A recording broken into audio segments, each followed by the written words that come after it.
Okay, so last time we talked about related rates, and so now I'm moving on and I'm going to talk about linearization and differentials.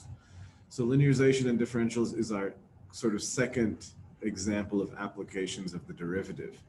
Remember, one reason we really like the derivative is it can model things that change in time or space or anything that moves or changes, and that's really useful for simulating the real world. Linearizations and differentials are another huge application of the derivative. So, it's really important to have the proper motivation and context for linearization and differentials. The brain needs the proper context and background for the facts to sort of all make sense so that there's a nice story. So the story for linearizations starts with the following situation. Basically, imagine that we have a function that we have a function here that we don't know what the function is, but at some real number a, we know the value of the function at that point and the value of the derivative of the function at that point. So we know just f of a and f prime of a. We don't even know the function. Okay, so I don't know what f is. All I know is I know at the input a, I know what the output f of a is. And at the input a, I know what f prime of a is. So if we only have these two pieces of information, the question is, can we find or approximate the value of f of a plus delta x for some small number delta x? So the theory here is, well, if we look at the tangent line at the point A, so here in this graph, A is the number 4, and I'm just using the function square root of x just so I had something to graph, But yeah, if we look at the tangent line at the point A, so for example, here the tangent line is right here, you can see very close to A. So very close to 4 on the left and the right, the function and the tangent line are basically, very close. They're almost identical. Certainly, the further away we get from A, the worse this approximation gets. Like right here, obviously, the function and the tangent line are two separate lines. And, here, the approximation would not be so good. Again, here, if we use the tangent line here to approximate. So what do I mean approximate? So for example, I'm trying to find this value, but instead of, so I'm trying to find here, this value down here. But instead of finding the value on the function, what we're doing is we're approximating it with this value right here on the tangent line. And as I said, the closer we are to A, the more accurate it is. So here's the maths here. So as I said, the strategy is just to approximate f of a plus delta x with the value of the tangent line at a plus delta x. So here's the equation of the tangent line. And so now what I'm going to do, so here's my equation of the tangent line. I want to evaluate the tangent line at a delta x. So I'm going to replace this x with a plus delta x. So I'm going to plug that into here because I'm trying to approximate f of a plus delta x. So here's my tangent line approximation. So f of a plus delta x, I'm going to approximate with, and what we have here is the equation of the tangent line where I'm going to plug in for x, we're going to plug in a plus delta x. So we do that, the x minus a looks like a plus delta x, so I plugged in for x, minus a. And so what happens is the a's cancel. The only term that's left is the delta x, is the only term that survives. So when I simplify everything, we get f of a plus delta x, we can approximate with f of a plus f a f prime of a times delta x. So here's the approximation.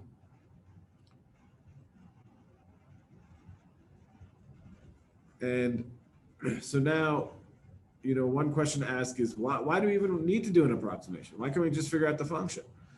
So here, f of a plus delta x, you should think about that even if I knew the function. For example, suppose the function was a positive square root.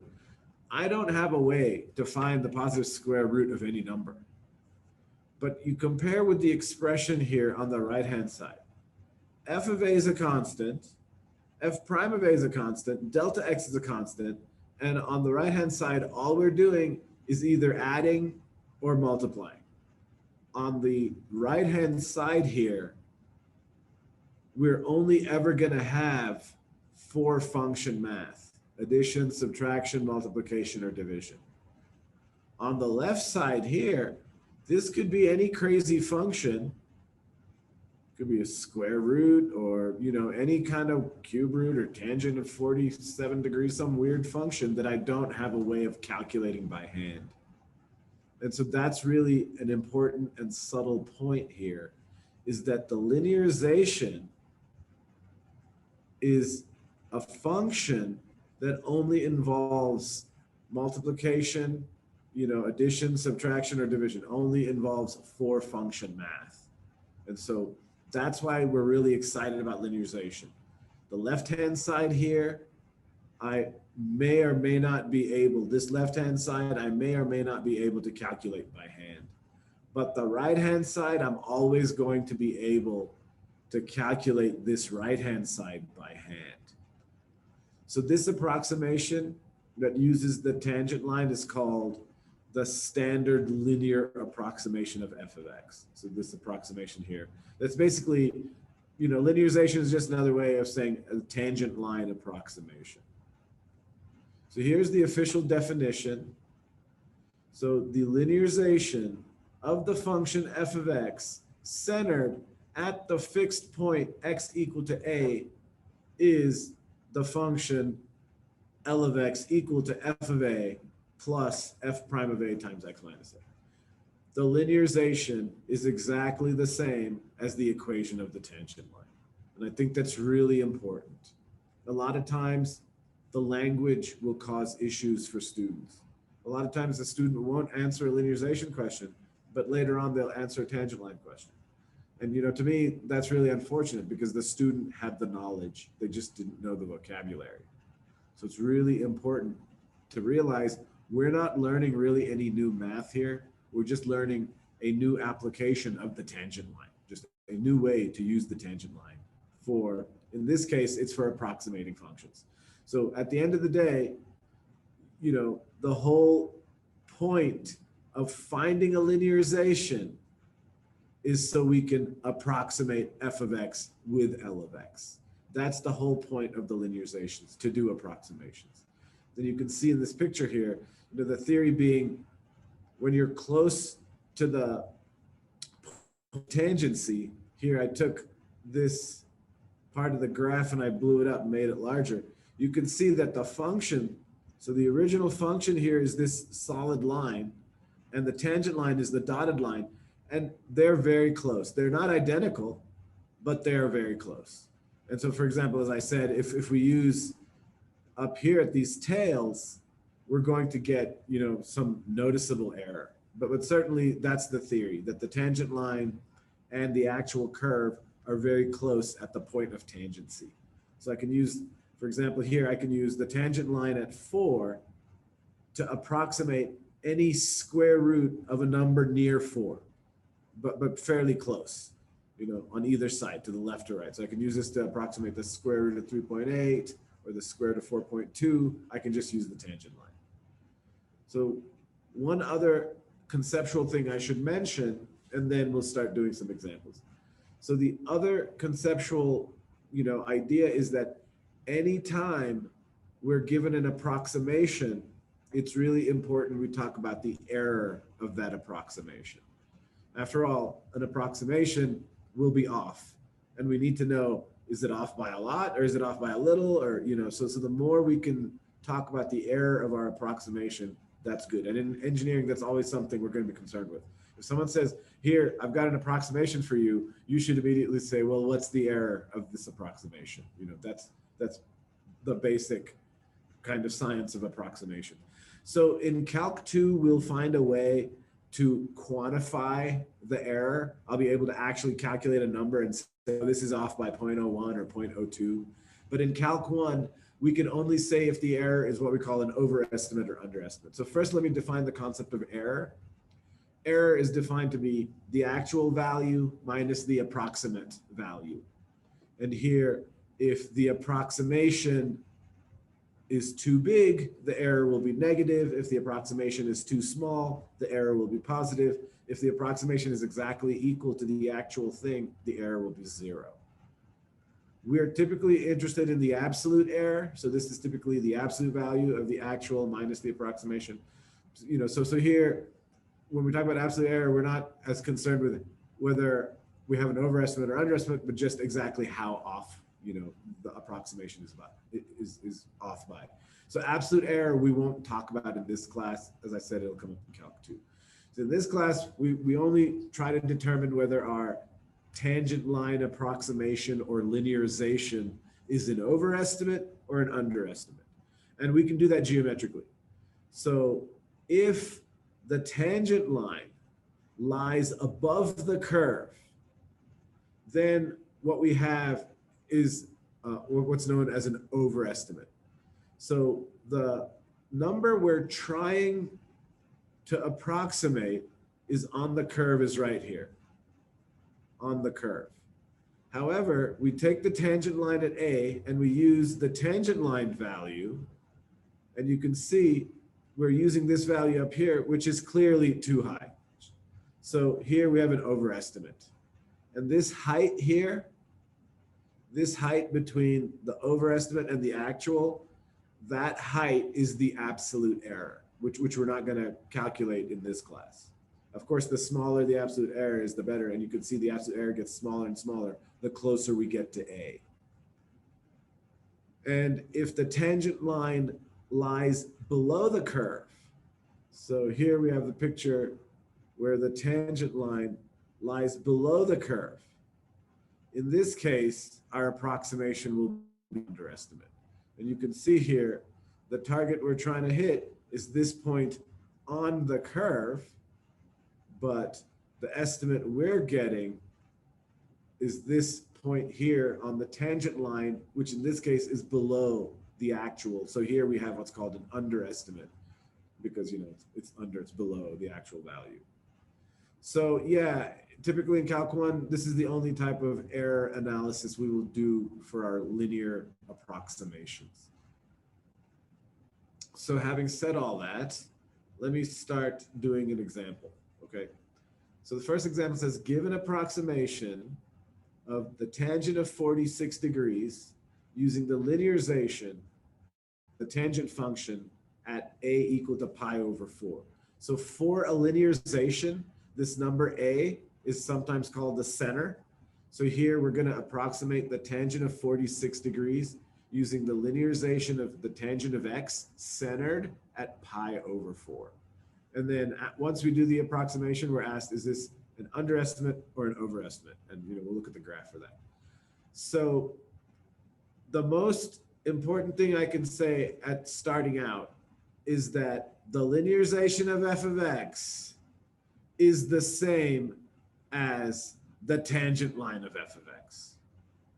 That's the most important thing I can say. So let me remind you now, the equation of the tangent line is y equal to f of a plus f prime of a times x minus a. Here a is pi over 4. So I first need to find, you know, we need to find f prime of a. So here I take the derivative of f of x, and I've memorized the derivative of tangent is secant squared. And then I'm plugging in pi over 4 for the x. So remember, secant is actually 1 over cosine, and cosine of pi over 4 is root 2 over 2. So secant of pi over 4 is 2 over root 2, and then we're squaring it. So that becomes 4 over 2, or just 2. So I know f prime of a, and f of a would just be tangent of pi over 4. Tangent of pi over 4 is just 1. So here's the linearization, or the tangent line. Just f of pi over 4 plus f prime of 4 times x minus pi over 4, where we showed f prime of pi over 4 is equal to 2, and f of pi over 4 is just going to be tangent of pi over 4. So f of pi over 4 is equal to 1. So when I plug in everything, we get our equation here for the linearization. It's also the equation of the tangent line. And it's, for the tangent line, we just call it y. For the linearization, we call it L of x. That's the only difference here. We've named the function with capital L of x, L for linearization.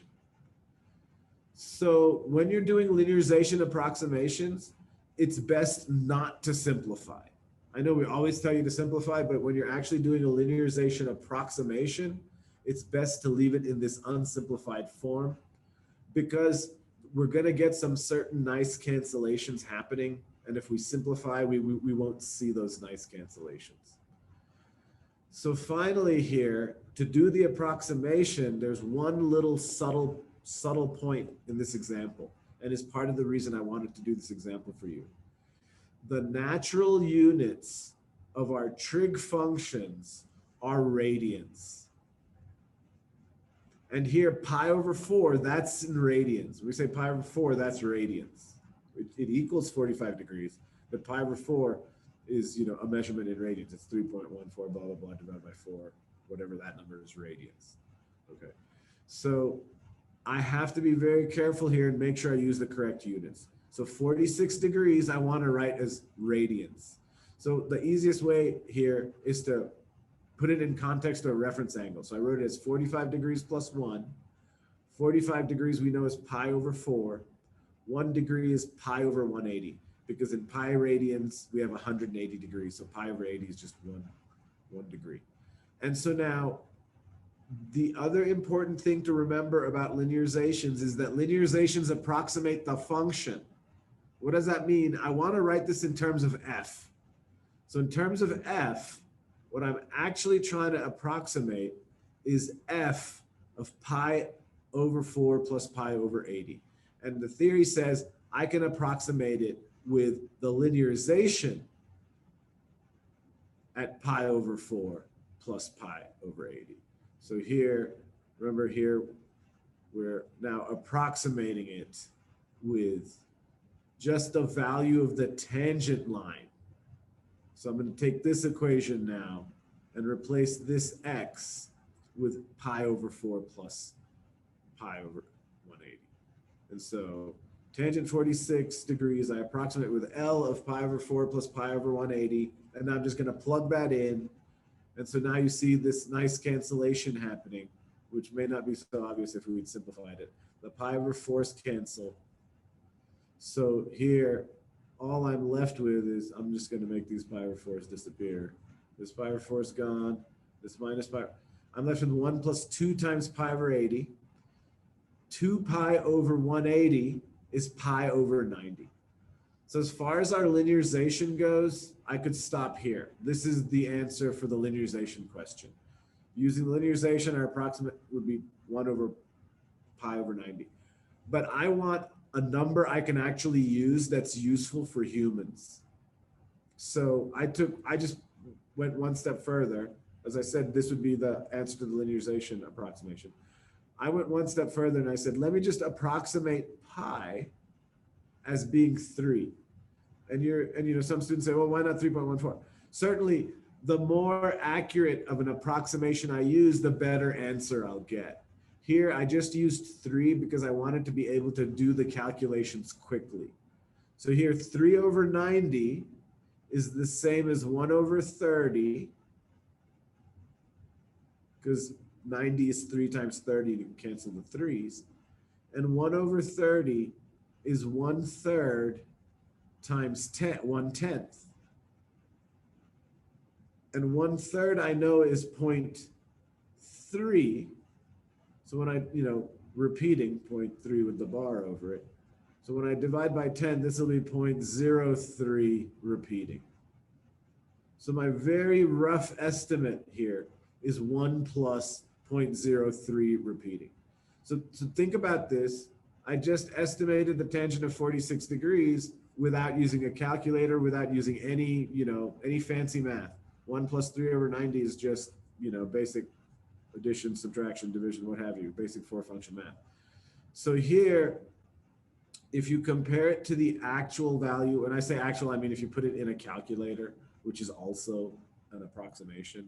So the computer, so I put it into the computer and asked the computer to round it to 2 decimal places just to match it up. And so I get 1.04 if I use the computer compared to 1.03 using linearizations. Here we have an underestimate. And let me show you with the graph. So how do I know I have an underestimate other than looking at the calculator value? Well, we can prove it geometrically. So here, let me sketch the graph of the tangent of x between minus pi over 2 and pi over 2. Since we're looking at the linearization at pi over 4, I just need this one branch between minus pi over 2.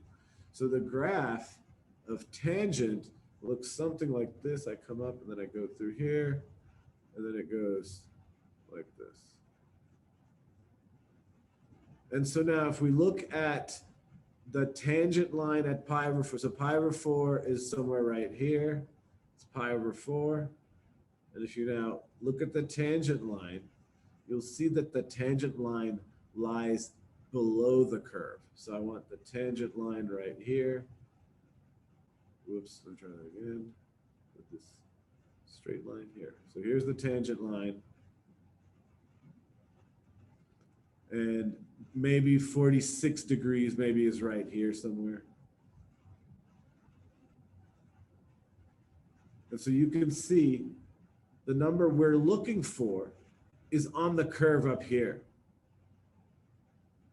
The approximation we're using from the tangent line is on the tangent line that's below.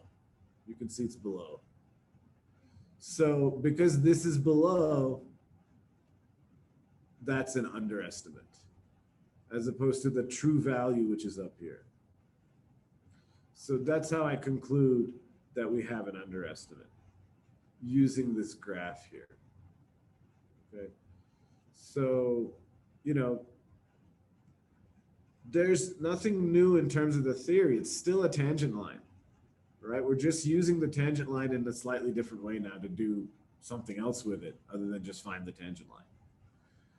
So, you should think about when I said, oh, I put this in the computer and asked the computer to give me an approximation. How does the computer do it? So linearizations and the continuation of linearizations in Calc 2 called Taylor's theorem start to answer that question. What's the continuation of linearization? Well, suppose I know the function value at a point, I know the value of the derivative of the function at a point, and I know the value of the second derivative of the function at a point. Can I now use those 3 pieces of information to come up with an even better estimate? And the answer is yes.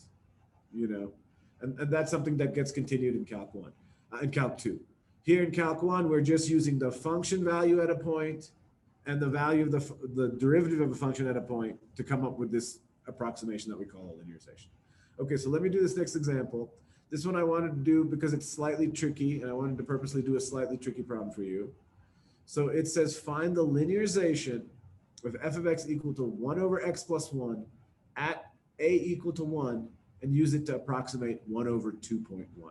Okay, so remember the linearization is just the linearization of f is just another phrase that stands for the tangent line of f at the given point. So here we're looking for L of x, which is the linearization, equals, and now I just wrote down the equation, the tangent line at 1. F of 1 plus f prime of 1 times x minus 1. So now let's find the derivative f prime of 1. So here, 1 over x plus 1, I write as x plus 1 to the minus 1. And now I'm taking derivative. And now I'm looking at the function, and I'm realizing this is a composition. The inside function is x plus 1. The outside function is being raised to a minus 1. So I need a chain rule. I'm going to do derivative of the outside times the inside. So here I first bring down the exponent, subtract 1, and then, it's the derivative of the outside evaluated at the inside. So I just copy down the x plus 1. And for the derivative of the inside, it's the derivative of x plus 1. Here, it's quite trivial. The derivative of the inside is just 1. This derivative of x plus 1 is 1 plus 0, or just 1. Okay, but it's important that we realize this is a chain rule in our minds and be like, okay, careful, this is a chain rule. If the inside function was 2x plus 1, that would change, right? I'd be multiplying by a 2 on the outside. So after the chain rule, I get that the derivative is negative 1 over x plus 1 squared, and then I plug in 1 into the derivative. So I get negative 1 over 1 plus 1 squared, or negative 1/4. And so now I can write down the linearization. Note that f of 1 is just 1 over 1 plus 1, or 1/2. F of 1 is just, 1/2 here. So here's the linearization, and I plugged in everything. There's 1/2 for f of 1, plugged in the negative 1/4. So remember, f prime of 1 is negative 1/4 times x minus a, where a is 1. So this is our linearization. And as I said, when we're using linearizations to do approximations, don't simplify it. Leave it in this unsimplified form. Nice cancellations will happen. And so now I'm going to approximate. Okay, so this is the whole reason I did this example. This is the tricky part that I want you to pay very close attention to. I mentioned that the linearization is used to approximate the function. So what do I mean by that? I'm going to make that point right here. So look, 1 over 2.1, if I want to use the linearization, I need to first write it in terms of f. I need to know 1 over 2.1, what does it look like in terms of the function 1 over x plus 1? Well, if you replace the x with 1.1, then you get f of 1 over 2.1 looks like f of 1.1. So now this is the point. Using linearizations, I'm going to approximate f of 1.1. The theory says I'm going to approximate f of 1.1 with L of 1.1, not 2.1. That's the thing. Whatever goes in here has to go in here. So that's why I wrote 1 over 2.1. I first wrote it in terms of f. Once I write it in terms of f, then I know what the approximation should be.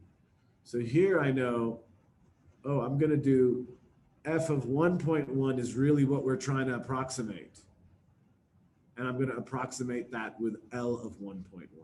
And f of 1.1 is the same as 1 over 2.1, so that's really the subtle little theory part I wanted to show you. Right here, I'm not plugging in 2.1 here. I'm not plugging in 2.1 right here. And you should think about why. Okay, that's the thing. So now it's all plug and chug. Here, I plug in 1.1 for x, so I have 1/2 minus, I'm plugging in for x right here, the 1.1.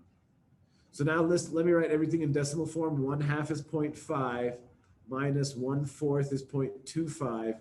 1.1 minus 1 is 0.1, so this is what I get. And then now if you do some light math here, so 0.25 times 0.1 is 0.025.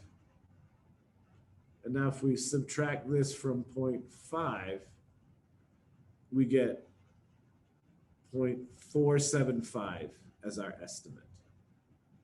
And here, if you look at the graph, this will be an underestimate.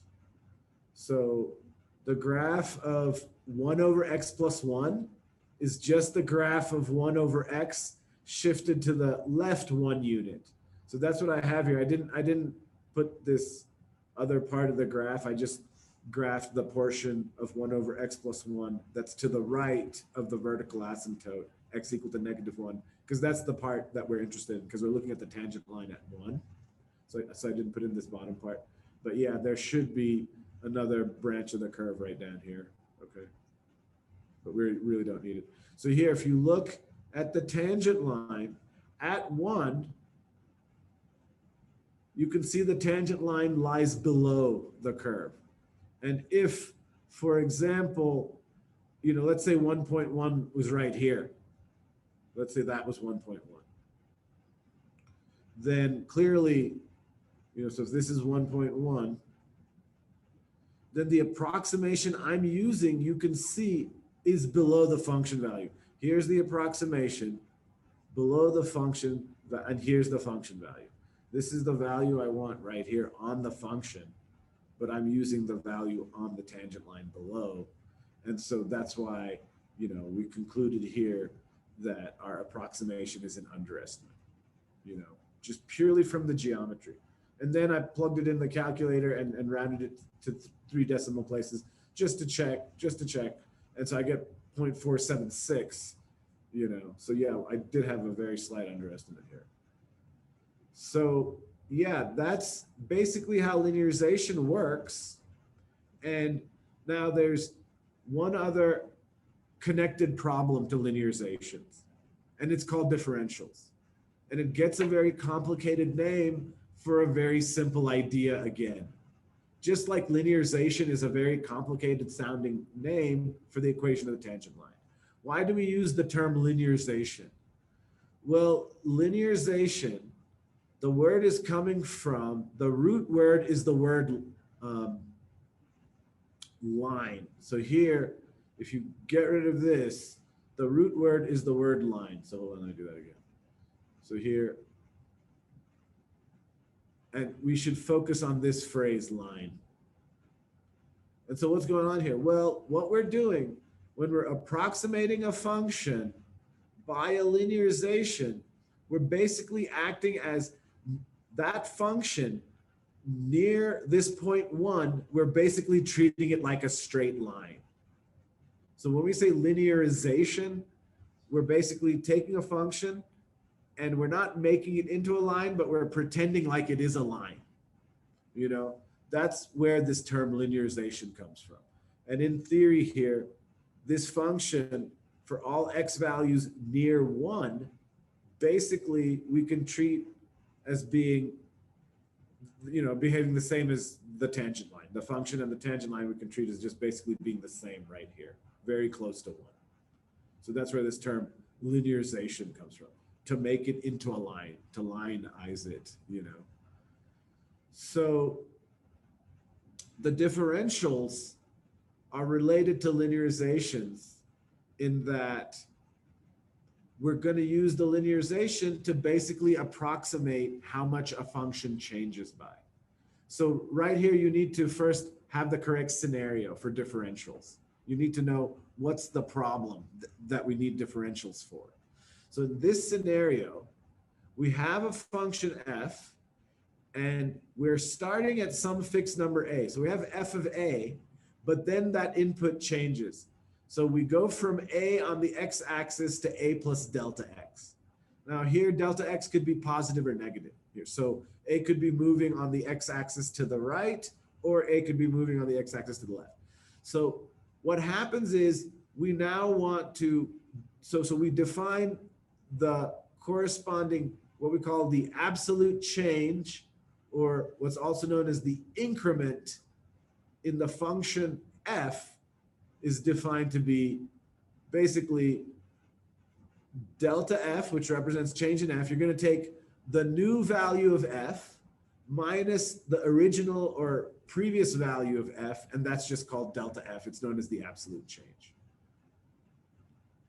It's no big deal. F had some value at a, f now has a new value at a plus delta x. I want to know what the difference is. I want to know what f of a plus delta x minus f of a is. This will be positive if f of a plus delta x is bigger than f of a, and it'll be negative if f of a plus delta x is less than f of a. So now here's the game we're playing. We don't want to calculate the absolute change explicitly. because we don't want to calculate f of a plus delta x. That might be complicated. The function might be very complicated. What we want to do instead is approximate the change. If we can approximate it, relatively accurately, then I'd rather find a quick approximation than take a very long time to find the exact answer. Okay, sometimes that's really how it works in engineering. We're being more practical. It's a combination of being practical and precise. We can never go for full precision. So here, there's two ways to motivate the differential. One is to use the limit definition of the derivative. So this limit definition says, so here, by the way, folks, I've just replaced h with delta x. Usually I say limit of f of a plus h minus f of a over h as h goes to 0. Here, instead of h, I'm just using delta x. Okay, it's the same limit definition.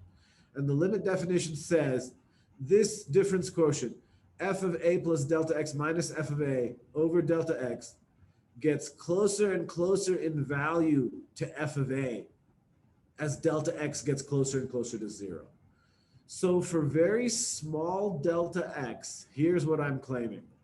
For very small delta x, f prime of a and the difference quotient are approximately equal. Because remember, the difference quotient in limit is approaching f prime of a. So for small delta x, I'm going to say they're approximately equal. Then I'm going to take the delta x in the denominator, move it to the other side. And in the numerator, if you look, what we have is the absolute change expression that I'm trying to approximate in the first place. And the limit definition of the derivative gives us an approximation. It says you can approximate f of a plus delta x minus f of a with f prime of a times delta x. And this was using this limit definition of the derivative for values of delta x close to 0. So that part's important, that delta x is close to 0. So I don't want you to think this is random. And I said this was connected to linearization. So I want to rederive this using linearizations. Okay, so let's rederive this. So here, the trick is, let's approximate f of a plus delta x with the linearization. So here, instead of using f of a plus delta x, I'm going to use L of a plus delta x. So I'm going to replace this x here with a plus delta x, plug that in, and then replace the f of a plus delta x completely with L of a plus delta x. Okay, so here's my actual change.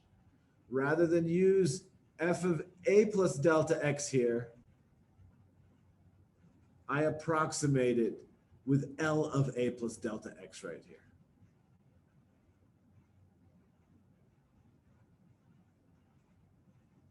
The other part is the same. The minus f of a is the same in both cases. Now we do the math.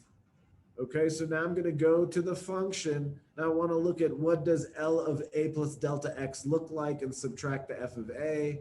And so here in L, here I've replaced this x right here with a plus delta x. And so now we're going to just do some math. So when we do the math, here's what we see. This plus a right here cancels with this minus a. This minus f of a right here cancels with this f of a here. So basically at the end of the day, the only term, so this term disappeared, this a disappeared, all these terms disappeared. The only thing that's left at the end of the day is f prime of a times delta x. And that's the same answer we got before. This is our differential, same answer we got before. So now here's the official definition. Using this as our motivation, we now define the differential in general.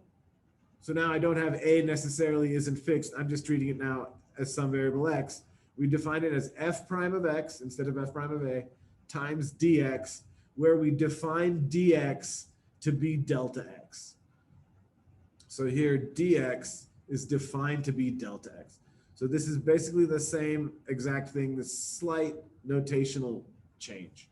And here we've introduced this new notation, df. That's the differential. And this is the formula, which I'll do an example here in 1 second. So let me just remind you, it's really important you know the definition of a differential, and more importantly, you know what to use it for. So this is exactly the scenario when we use a differential. We're starting with x equal to a, then that changes. There's some small change or difference here to a plus delta x. So then, as I said, define dx to be delta x. And now we can approximate the actual change or absolute change. So now I can approximate f of a plus delta x minus f of a, which is also known as delta f. I can approximate it with the differential here, df. And now I've memorized the formula as f prime of x dx. And now I know the way you use it is for the x, you always plug in the original starting x value. So this original starting of x equal to a is getting plugged in here, the original starting value. And the delta x is whatever we calculate delta x to be. And I'll show you here, in 1 second, the example. So it's important you understand the context of when we want or need to use a differential. It's when something is changed and we're trying to approximate the difference. So here, this would be, no, let me do this one here. Here, for example, this would be what we call the difference versus this is the differential. And I'm approximating the difference with the differential, okay? So here's an example. Oh, here's a picture first, just to kind of see what's going on. So first start on the x-axis. Originally, x is equal to a. And so we have the value is f of a. Then x changes to a plus delta x. So now the new value is f of a plus delta x. So the change, the actual change would be this height. But here's the problem.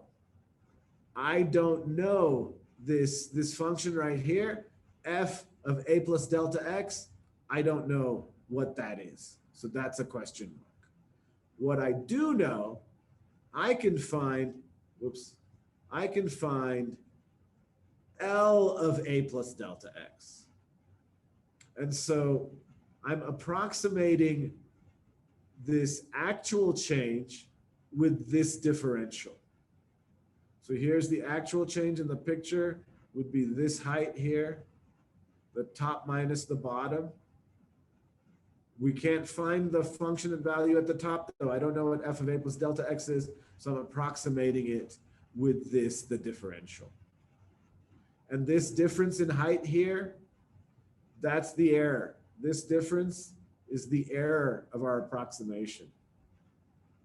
In this picture, obviously our approximation is an overestimate, so our dy will also be too big as an approximation for delta y. So yeah, you should take a look at the picture and play the game. What's the game? We start with a and f of a. Then a moves to delta a plus delta x. So now I have a new f of a plus delta x, but the problem is I don't know f of a plus delta x. So instead, I use L of a plus delta x as my approximation. And so now we've got, number one, got the approximate value, that's the linearization. But if we want to now also approximate the actual change, I can use the linearization to do that as well. And, with that measurement, with the differential. So yeah, I'll let you take a look at that. Let me do an example here. So I start out with a linearization example because I want to connect up linearizations to differentials, okay? So this example will directly connect to the differential example I'm about to do here in 1 second. So find the linearization of f of x equal to x cubed centered at a equal to 10 and use it to approximate f of 10.1. So the linearization, as you know, is just the equation of the tangent line. So here I want L of x equals f of a plus f prime of a times x minus a, where a is 10. And so now let me find the parts. F of 10 is just 10 cubed or 1,000. F prime of x is 3x squared. So f prime of 10 is 3 times 10 squared, 3 times 100, or 300. So now I plug in all the numbers and find my linearization. So here's the linearization. Don't simplify it. And now I want to approximate f of 10.01. So I'm going to approximate that with L of 10.01. And now I plug in 10.01 into the linearization, and I get my approximation here. So now I plug in 10.1 for 10, 10.1 for x, excuse me. So this 10.1 goes in right here. And 10.1 minus 10 is 0.1. 300 times 0.1 is 30, plus 1,000 is 1,030. So what I'm saying is 1,030 is approximately what 10.1 cubed is equal to using a linearization. Okay, so without a calculator, just doing a quick linearization, 10.1 cubed is approximately 1,030. Okay, let's do a differential. Then you can compare it to the actual. Let's do a differential. So here, I say find the differential of v of x equal to x cubed. Why do I use v? Because here x cubed represents the volume of a cube of side of length x. Okay, x times x times x. So the differential is very simple. The differential is just a formula. So the differential is just dv, and of course, you know, we need to know the formula, is just dv equal to v prime dx. That's the differential. And here to answer the question, I want to actually calculate v prime. So here, that's my answer for the differential. Say, what's the differential? Boom, this is the differential. So now in the next example, let's use the differential now to approximate an actual change. So it says, suppose the edge of a cube, you know, with length x increases from originally it's x equal to 10, but then it changes to x equal to 10.1. So the question here is to estimate the change in the volume, okay? So, you know, frequently in engineering, two things to worry about are temperature and vibration. And when temperature increases, it causes metals to expand a little bit, and vibrations cause slight movement. We can use these differentials to approximate how much these little changes are going to happen due to temperature increase, due to vibration. You know, here I'm curious to know if the length only increases by 0.1 centimeter. If I go from 10 to 10.1 centimeters, how will that affect the volume? Will the volume just increase by 0.1? You know, I don't think so, but let's see what happens here. So here, recall the differential is dv v prime, which equals v prime of x times dx, which in this case looks like 3x squared dx, okay? And here, dx, remember we defined dx to be equal to delta x. Delta x is going to be the new x value minus the original x value. So I say 10.1 minus 10. 10.1 was the new x value, minus 10.1. In this case, delta x happens to be positive, right? If x had gone from 10 to, you know, 9.9, then it would have decreased, right, by 0.1. So now we can do the approximation. Here it's very important you get the game we're playing. The x is changed. So now I want to approximate v of 10.1 minus v of 10. I want to approximate delta v. The theory says use the differential, v prime of a times delta x.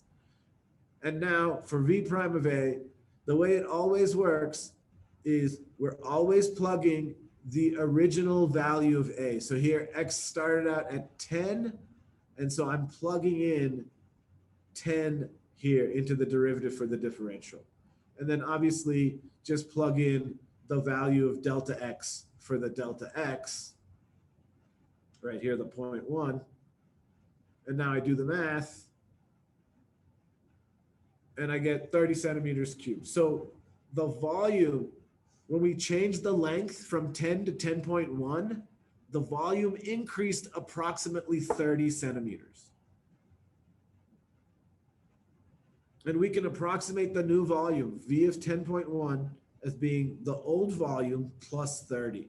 I want you to look at this statement here and compare it to this statement here. They're absolutely the identical statement.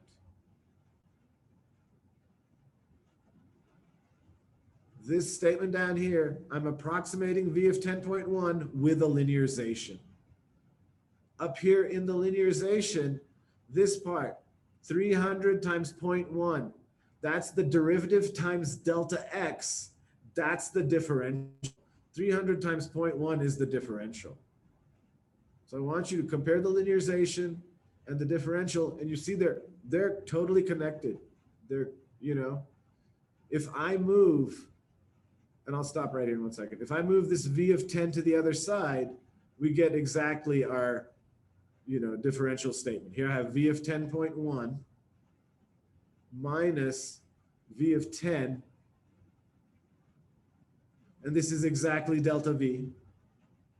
And then on the other side here is approximately equal to, we have 30, and 30 is exactly our differential. Okay, so compare the linearization and the differential problem here and take a look. All right, folks, I'm going to stop right here. I still have 2 more slides, which I'll continue next time. So I'm going to stop right here.